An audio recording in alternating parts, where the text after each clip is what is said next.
Hello नमस्कार दोस्तों, स्वागत है आप सभी का आईबीएस शिमला के ऑफिशियल यूट्यूब चैनल पे। आज की ये वीडियो जो है वो स्पेसिफिकली एसएससी जीडी एस्पिरेंट के लिए होने वाली है, क्योंकि उनकी बहुत सारी ऐसी क्वेरीज थी कि ये कहाँ से करना है, इसकी रिक्वायरमेंट कितनी है, जो फिजिकल एफिशिएंसी टेस्ट होगा उसमें क्या क्या रिक्वायरमेंट है, चेस्ट कितनी चाहिए, मेडिकल होगा फिर क्या लगेगा, कहाँ से अप्लाई करना है, ये सारी क्वेरी थी। तो आज मैं यानी कमल शर्मा, हमारे कृष्णा सर और राहुल सर जो है इस पूरी वीडियो को आपके सामने जो है वो डिकोड करेंगे, इस पूरी नोटिफिकेशन को आपके सामने डिकोड करेंगे, वो स्पेसिफिक चीजें जो आपने हमसे पूछी थी उसके बारे में बताने वाले हैं। ठीक है, तो अगर हम देखें तो यहाँ पे हम आपको क्या क्या बताने वाले हैं कि आपको अप्लाई कैसे करना है, आपका सिलेबस क्या होगा, आपका फिजिकल मेडिकल रिक्वायरमेंट आपके पास क्या होगा। सबसे पहले तो ये हमारे पास क्या है, नोटिफिकेशन है। आप सभी को पता है कि 5 सितंबर को ये नोटिफिकेशन हमारे पास आई थी और जो लास्ट डेट है आपको एप्लीकेशन फॉर्म भरने की वो आपको 14 अक्टूबर तक है, तो उससे पहले आपने इस फॉर्म को जो है वो भर लेना है। टेंटेटिव शेड्यूल जो है वो कंप्यूटर बेस्ड एग्जाम का दे दिया गया है, यानी जनवरी के आसपास, यानी जनवरी फरवरी के बीच में जो है 2025 में ये एग्जाम हो जाएगा, यानी मिनिमम 3 महीने आपके पास इस एग्जाम की तैयारी के लिए बचे हुए हैं। अगर हम बात करें एज लिमिट की, तो आपकी एज जो है वो 18 से 23 वर्ष के बीच में होनी चाहिए। ठीक है, मतलब अगर आप 10th पास्ट हैं और आपकी एज 18 से 23 वर्ष के बीच में है तो आप इस एग्जाम को फिल जो है वो कर सकते हैं। ठीक है, हालांकि एज में जो है वो कुछ रिलैक्सेशन जरूर दी गई है, जैसे अगर आप SC ST सेक्शन से हैं तो आपको 5 साल की रिलैक्सेशन दी गई है। अगर आप OBC सेक्शन से हैं तो आपको 3 साल की जो है वो क्या दी है, रिलैक्सेशन दी है। वैसे ही अगर आप एक्स सर्विसमैन हैं तो यहाँ पे भी आपको 3 साल की जो है वो रिलैक्सेशन मिली है। और अगर आप जो 1984 राइट्स, सिख राइट्स हमारे पास हुए थे और 2002 में जो गुजरात में जो उस राइट्स के अगर आप विक्टिम है तो आपको 5 साल की जो है वो क्या दी गई है, इसमें रिलैक्सेशन जो है वो दी गई है। एजुकेशन क्वालिफिकेशन में आपको ऑलरेडी बता चुका हूँ, 10th क्लास जो भी हमने येलो फॉर्म में हाईलाइट किया है वो आपके लिए इंपॉर्टेंट है, आपको नोट डाउन कर लेना है कि आपकी 10th क्लास आपकी जो है वो पास होनी चाहिए, तभी आप इस एग्जाम को जो है वो फिल कर पाए। हालांकि आपके पास कुछ सर्टिफिकेट अगर है तो आप फायदे में रहेंगे, जैसे अगर आपके पास एनसीसी का C सर्टिफिकेट है तो आपको जितने मैक्सिमम मार्क्स आपके होंगे उस पर 5% आपको एक्स्ट्रा मिलेंगे। जो अगर एनसीसी का B सर्टिफिकेट है तो आपको मैक्सिमम मार्क्स के 3% जो है वो एक्स्ट्रा मिलेंगे, जैसे मतलब अगर 100 नंबर का पेपर है तो 3 नंबर आपको एक्स्ट्रा मिलेंगे। C सर्टिफिकेट में 5 नंबर एक्स्ट्रा मिलेंगे। और एनसीसी का अगर A सर्टिफिकेट है तो अगर जैसे 100 नंबर का मैक्सिमम पेपर होता है तो 2 नंबर आपको जो है वो एक्स्ट्रा मिलेंगे। ठीक है, अब आपने अप्लाई इसको कैसे करना है, तो ये जो है वेबसाइट जो है वो दी गई है https://ssc.nic.in। आपको क्या करना है, ssc.nic.in पे जाना है और अपनी 1 टाइम रजिस्ट्रेशन आपको जो है वो कर लेनी है। उसके आगे की प्रक्रिया क्या होगी आपको थोड़ी टाइम बाद इस वीडियो में आपको पता लग जाएगा। ठीक है, अब एग्जाम कैसे होगा, क्या चीजें इसमें होगी, ये आपको जो है वो कृष्णा सर यहाँ पे आके प्रेजेंट।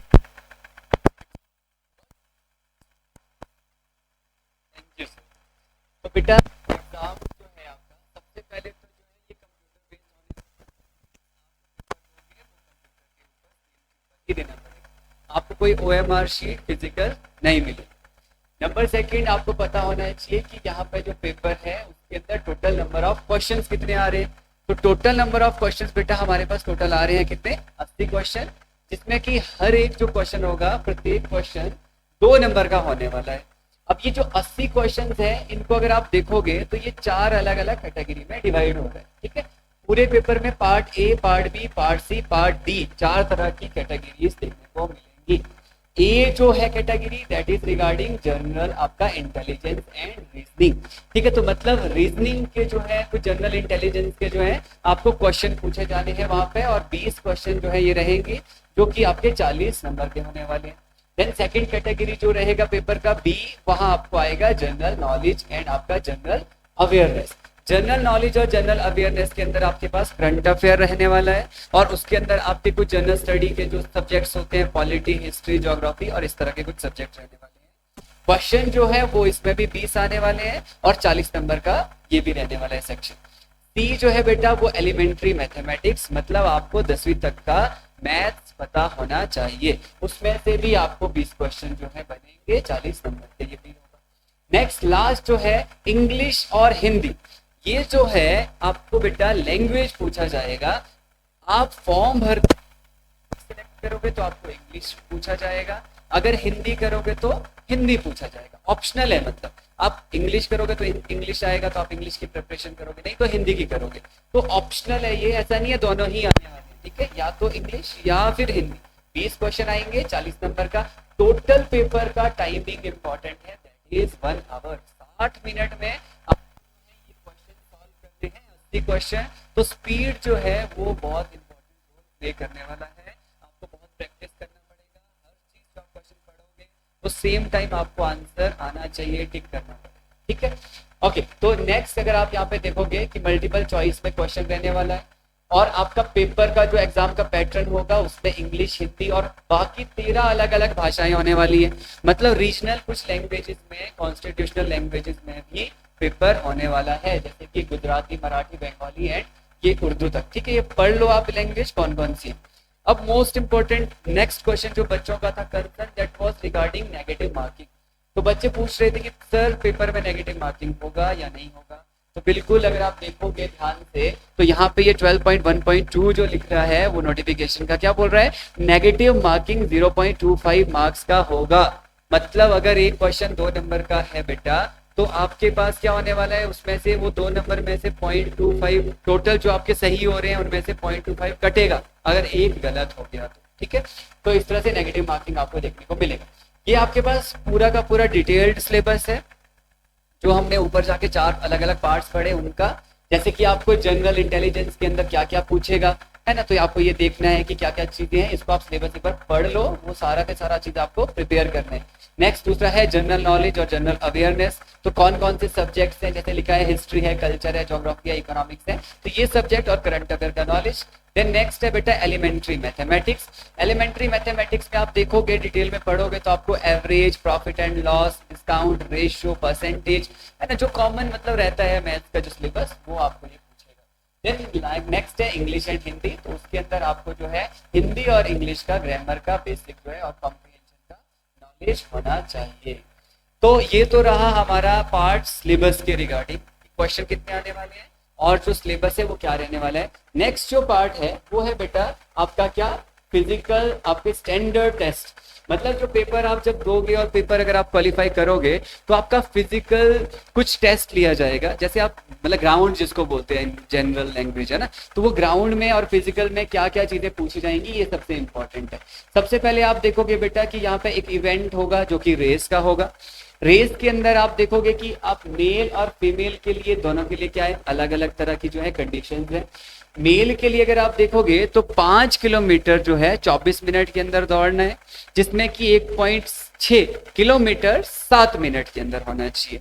दूसरा जो है फीमेल के लिए दैट इज 1.6 किलोमीटर कितना, 8.5 मिनट के अंदर। और सेकंड जो रहेगा 800 मीटर कितने में, 5 मिनट के अंदर, ठीक है। तो यहाँ पे जो लिख रहा है ये कि जो कैंडिडेट है other than those belonging to the आपका कौन सा, लद्दाख रीजन। मतलब ये जो रिमार्क्स लिख रहा है ये किसकी बात कर रहा है कि जो कैंडिडेट किसके अलावा, लद्दाख रीजन के अलावा होने वाले उनके लिए ये सारी कंडीशंस हैं, ठीक है। और यहाँ पर भी कैंडिडेट ऑफ कौन सा, लद्दाख रीजन। तो पहले वाला जो कंडीशन है बेटा मेल फीमेल दैट इज किसके लिए, जो लद्दाख के नहीं है, लद्दाख से बाहर के। ध्यान देना, लद्दाख से बाहर के लोगों के लिए मेल में ये है और फीमेल में ये है। नंबर जो लद्दाख के हैं उन लोगों के लिए स्पेसिफिक ये है कि 1.6 किलोमीटर 7 मिनट में और 800 आपका 5 मिनट, ठीक है। तो ये रहने वाला है आपका कुछ test physical. Then physical standard test की अगर हम बात करें, मतलब जिसके अंदर स्टैंडर्ड जो चीजें रहती है जैसे कि हाइट और ये सब, तो वो क्या क्या होने वाला है। देखो सबसे पहले आप देखोगे बेटा हाइट। तो हाइट मेल और फीमेल का अगर आप देखोगे तो मेल का 170 सेंटीमीटर, 170 सेंटीमीटर अगर आपको फुट में निकालना है तो आप निकाल सकते हो, बटे 30 करके पता चल जाएगा, ठीक है। नंबर सेकंड है फीमेल दैट इज 157 सेंटीमीटर, ठीक है। तो मेल और फीमेल का ये हो गया। लेकिन इसमें भी बेटा आपको क्या है, रिलैक्सेशन मिलेगा। मतलब ये एक स्टैंडर्ड हाइट है, लेकिन अगर कुछ बच्चे स्पेशल हैं जैसे किसी स्पेसिफिक कैटेगरी के हैं तो उनको थोड़ा बहुत इसमें क्या है छूट दी गई है। जैसे कि पहला है all candidate belonging to scheduled tribe. अगर बेटा एसटी का कोई बच्चा है, मेल है, तो उसको सिर्फ 162.5 सेंटीमीटर होना चाहिए, जो कि पहले क्या था 170। देन नॉर्मल जनरल के लिए 170 है, मतलब एसटी के लिए 162.5, फीमेल के लिए 150 है। ऐसे ही आप देखोगे दूसरा, देन क्या बोल रहे हैं आपका all scheduled tribe candidate of north eastern state, मतलब कौन से कैंडिडेट, एसटी कैंडिडेट जो नॉर्थ ईस्ट स्टेट के हैं, तो वो जो कैंडिडेट्स हैं उनके लिए मेल में 157 एंड फीमेल में 147.5 जो है आपका हाइट होना चाहिए सेंटीमीटर। देन नेक्स्ट है all scheduled tribe candidate of आपका left wing extremism affected district, मतलब बेटा जहां पर आप नक्सलाइट के जो मूवमेंट देखते हो, है ना, जैसे छत्तीसगढ़ वाला रीजन आएगा, इसमें कुछ महाराष्ट्र का कुछ रीजन आएगा, तेलंगाना का कुछ रीजन आएगा, तो वो जो एरिया है जहां पे क्या है नक्सलाइट जो क्या है गतिविधियां होती हैं, उन जगहों पर भी कुछ स्पेशल रिलैक्सेशन के साथ 160 सेंटीमीटर मेल का और फीमेल का 147.5 होगा। देन नेक्स्ट आप देखोगे candidate falling in the category of, कुछ स्पेसिफिक जगह पे, जैसे कि आप देखोगे गढ़वालीज, है ना, उत्तराखंड के अंदर जो है, कुमाऊनीज उत्तराखंड के, डोगरास आपका ये JNK के अंदर मिलेगा, है ना, आपका मराठास महाराष्ट्र के अंदर। ये जो कैंडिडेट बिलोंग करते हैं कुछ स्टेट्स के, जैसे कि असम, हिमाचल प्रदेश, जम्मू एंड कश्मीर और साथ में लद्दाख, इन स्टेट्स के जो कुछ बच्चे हैं, इस स्पेसिफिक ये होने चाहिए, वो कुमाऊनी हो या गढ़वाली हो या डोगरी हो, है ना, तो आपको फिर ये रिलैक्सेशन देखने को मिलेगा, है ना। यहाँ पे है मेल के लिए और फीमेल के लिए, ठीक है, 165। लास्ट जो रिलैक्सेशन वाला कॉलम है वो है बेटा regarding candidate hailing from the north east state of Arunachal Pradesh and Manipur. दो स्पेसिफिक स्टेट्स के लिए और भी कुछ यहाँ पे स्पेशल कंडीशन है, दैट इज कि 162.5 सेंटीमीटर मेल का होना चाहिए मैक्सिमम आपका हाइट, मिनिमम, है ना, नॉट मैक्सिमम, मिनिमम, उसके ऊपर हो चलेगा। देन 152.5 जो है फीमेल का होना चाहिए। तो ये जो था बेटा इस था हमारा हाइट। इसके बाद नेक्स्ट आता है चेस्ट। चेस्ट के अंदर आप देखोगे कि मेल कैंडिडेट जो है उसके लिए कुछ स्पेसिफिक स्टैंडर्ड है चेस्ट के, जैसे कि अनएक्सपेंडेड और एक्सपेंडेड, मतलब आप छाती फुला के जैसे आप देते हो ग्राउंड तो बोलते हैं छाती फुला के खड़े हो जाओ या नॉर्मल खड़े रहो, तो वो छाती फुला के कितना है दैट इज एक्सपेंडेड, अनएक्सपेंडेड आप नॉर्मल खड़े रहोगे, ठीक है। तो यहाँ पे ये बोलता है कि अनएक्सपेंडेड जो है 80 सेंटीमीटर होना चाहिए, ठीक है। देन आपका मिनिमम एक्सपेंशन होना चाहिए कितना, 5 सेंटीमीटर। मतलब क्या हुआ कि अगर आप क्या कर रहे हो बेटा एक्सपेंड कर, अनएक्सपेंडेड है नॉर्मल खड़े हो, देन आपका 80 सेंटीमीटर, एक्सपेंशन के बाद 5 सेंटीमीटर से ज्यादा एक्सपेंशन होना चाहिए। मतलब आप एक्सपेंड कर रहे हो छाती और पता लग रहा है कि वो 82 सेंटीमीटर हो रहा है, देन डिस्क्वालीफाई हो जाओगे। आपका 85 से वो ज्यादा जाना चाहिए, ये इसका मतलब है, ठीक है।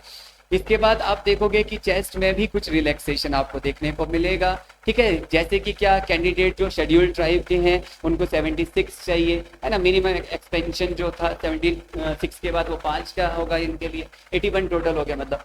नेक्स्ट है कैंडिडेट जो आते हैं वही कुमाऊनी गढ़वाली जो हमने ऊपर पढ़ा था उन रीजन से, वहाँ 78 चाहिए है आपका अनएक्सपेंडेड और 5 सेंटीमीटर का एक्सपेंशन।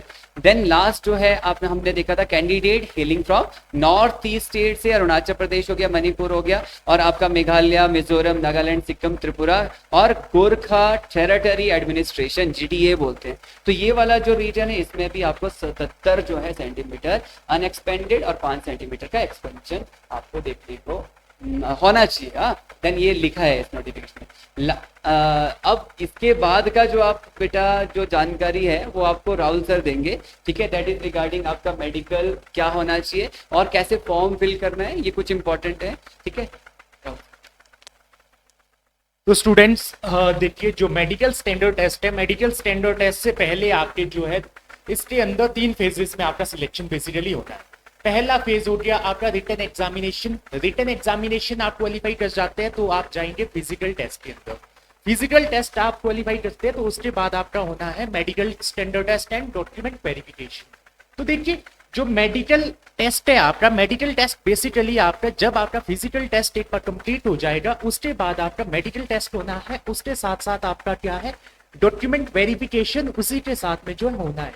इसके अंदर आपके कौन कौन से डॉक्यूमेंट जो है आपके इंपॉर्टेंट है आपके DB और मेडिकल को लेकर। तो इसके अंदर आपका सबसे पहले आपको मैट्रिकुलेशन का मतलब 10th का सर्टिफिकेट आपके पास होना चाहिए, secondary examination certificate to prove age और सेकेंडरी एग्जामिनेशन सर्टिफिकेट आपके पास होना चाहिए आपके एज के प्रूफ के तौर पे, और साथ में डोमिशियल सर्टिफिकेट होना आपके पास बहुत ज्यादा जरूरी है। किस स्टेट से आप बिलोंग कर रहे हैं, हिमाचल प्रदेश से है तो हिमाचल प्रदेश का डोमिशियल सर्टिफिकेट आपके पास होना जो है जरूरी है। उसके अलावा अगर आपने एनसीसी सर्टिफिकेट आपने अप्लाई करते हुए डाला है कि आपके पास एनसीसी सर्टिफिकेट है, उसके जो आपको मार्क्स मिल रहे हैं उसके लिए आपके पास एनसीसी सर्टिफिकेट जो है उसके अंदर होना चाहिए। उसके बाद आगे हम बात करें तो जो फॉर्म में हमें कैसे फिल करना है, देखिए पहले आपका ऑनलाइन रजिस्ट्रेशन होना है। ऑनलाइन रजिस्ट्रेशन वन टाइम जो रजिस्ट्रेशन आपका होना है, उसके बाद आप आ जाएंगे फॉर्म फिलिंग पे। तो फॉर्म फिलिंग के अंदर आपने सबसे पहले पर्सनल डिटेल इसके अंदर डालनी है। पर्सनल डिटेल में स्टूडेंट्स आपने क्या डालना है, आपने सबसे पहले अपना आधार कार्ड नंबर जो है इसके अंदर डाल देना है। आधार कार्ड नंबर जितने भी यहाँ पे कॉलम के अंदर स्टार लगा है, मतलब वो कॉलम आपके जो है कंपल्सरी है, उसके अंदर आपको फिल करना होगा। तो पहला आधार कार्ड नंबर आप डालेंगे। दूसरा आप टाइप ऑफ आइडेंटिफिकेशन कार्ड, इसके अंदर भी आप अपना आधार कार्ड यहाँ पे सिलेक्ट करके उसका नंबर जो है डाल देंगे। उसके बाद अगर हम आगे आते हैं तो have you ever changed name, क्या आपका नेम कभी जो है चेंज हुआ है, उसके अंदर आपका नेम के अंदर कोई भी चेंज हुआ है, चाहे आपका 10th +2 के अंदर कोई भी चेंज हुआ है, तो उसको लेकर आपको जो है सर्टिफिकेट वहां पे जो है देना होगा। उसके अलावा जेंडर आपका क्या है, जेंडर आप डालेंगे, डेट ऑफ बर्थ आप डालेंगे, फादर नेम आप डालेंगे। उसके बाद आपका मदर नेम आपने डालना है। मैट्रिकुलेशन के अंदर जो बोर्ड है आपका, ठीक है, एचपी से आप बिलोंग करते हो तो HP board of school education, या फिर आपने सीपीएससी से अपनी 10th पास की है तो सीपीएससी आपने इसमें डाल देना। उसके अलावा रोल नंबर आपने 10 का डालना है, और साथ में आपने year of passing the examination, किस ईयर में आपने जो है अपनी 10th कंप्लीट की है, 2022-23 जिस भी साल में आपने कंप्लीट किया वो आप यहाँ पर डाल देंगे। उसके बाद आपने कैंडिडेट का मोबाइल नंबर, अपना मोबाइल नंबर और साथ में ईमेल एड्रेस अपना जो है डाल देना। ठीक है, तो ये सारी चीजें कैंडिडेट जब आप अपना फॉर्म अप्लाई करेंगे ये सारी चीजें आपने इसके अंदर डालनी है। इसके बाद स्टूडेंट एसएससी जीडी की जो 40,000 वैकेंसी निकली है, ठीक है, बहुत बड़ा एग्जामिनेशन जो है ये होने वाला है। इस एग्जामिनेशन के अंदर अगर आपने सिलेक्शन लेना है तो आईबीएस शिमला का जो है अभी न्यू बैच एसएससी जीडी को लेकर लॉन्च हुआ है। इस बैच के अंदर ये बैच आपका ऑनलाइन ऑफलाइन रिकॉर्डेड तीनों फॉर्म से आप साथ रहने वाला है। कोई भी क्वेरी आप इसके रिगार्डिंग है तो आप इस नंबर पर कॉन्टेक्ट कर सकते हैं। इसके बाद आगे की बात है स्पेशलाइज्ड तैयारी, एक स्पेशलाइज्ड तैयारी होती है, तो आप इस बैच में एनरोल करके अपने जो चांसेस ऑफ सिलेक्शन है उसको कई गुना जो है वो बढ़ा सकते हैं। ये बैच 1-to-1 आप